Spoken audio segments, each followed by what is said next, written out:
The greatest part of being on a campaign is getting to meet people from all over the country, and there is no more warm and hospitable people than right here in South Carolina, and I appreciate the chance to see you and spend a little time with you. I'd hate to experience something wonderful by myself.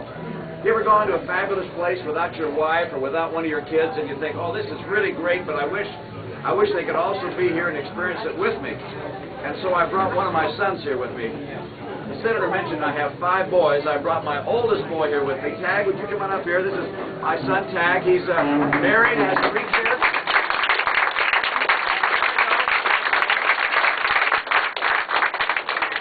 Fortunately, he looks like his mom, so he's a lot better looking than I. I just want to tell you, it is an honor to be here.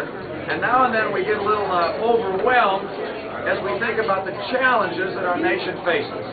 And you know that. You pick up the paper, you turn on the TV, and we see the challenges we're facing over in the Middle East because of these jihadists who are trying to cause the collapse of modern Islamic governments, even those that were democratically elected, replace them with a single caliphate.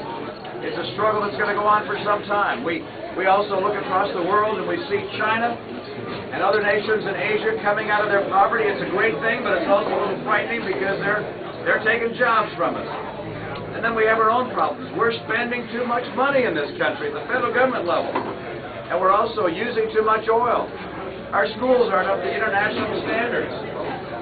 We also got problems in our healthcare system. We got a lot of people that don't have health insurance. So we got some challenges of our own. And sometimes that gets to be a little daunting.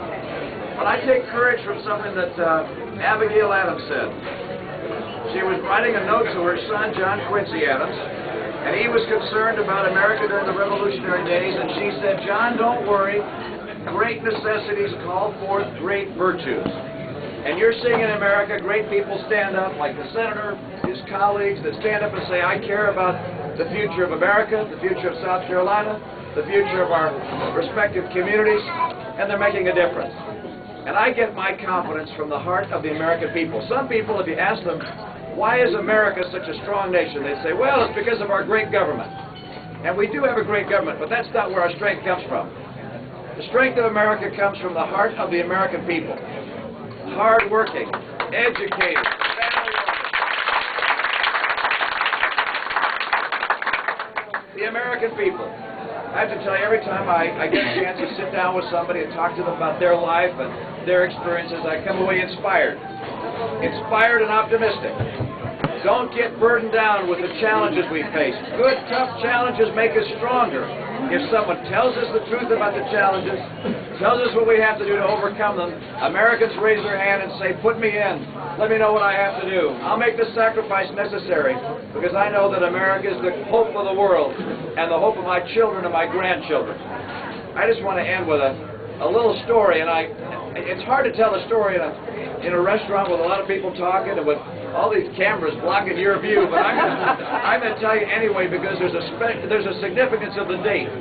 Just a couple of days ago, I was at a Boy Scout Court of Honor, and I was at the end of a long formica table, an American flag at the end, and the Boy Scout leader that was standing up at the podium talking was from Monument, Colorado, and he was talking about a flag that their Boy Scout troop had that they wanted to make real special, so they bought a flag, sent it to all 50 state capitals, and they flew it above the Capitol Dome.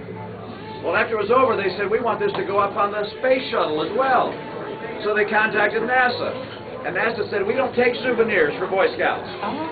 And so then they called their senator, and they called their congressman, and they reminded NASA where the money comes from.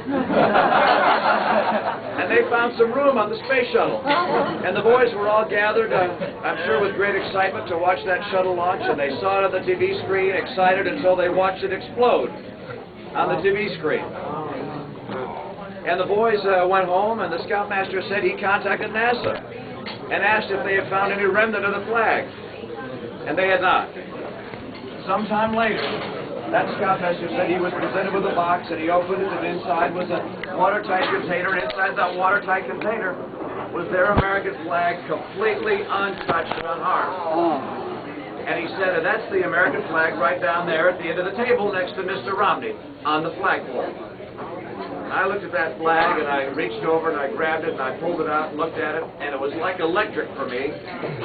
as I thought about the sacrifice that American citizens make to advance learning and knowledge and discovery, to explore new frontiers and new borders and boundaries. It's why America is such an extraordinary land, because of the heart of people like Krista McCullough and those other astronaut patriots. As I pulled that flag out and looked at it, it had embroidered upon it, I think it said Challenger Flight 10 and then the date.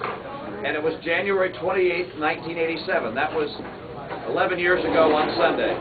And on that anniversary, I just want us to remember, time and time again, whether in Iraq or Afghanistan or any of the other theaters in the world over these last centuries, or even in space, Americans give to this great land because they love what she stands for. They love the heart of the American people. They know we are the hope of the world and the hope of our families and grandkids. We have real challenges, but we have leadership within us that will tell us the truth about those challenges, that will set a course to overwhelm them, and we will emerge once again a nation which has risen to the occasion and can confront and overcome any challenges we face. It's a great land.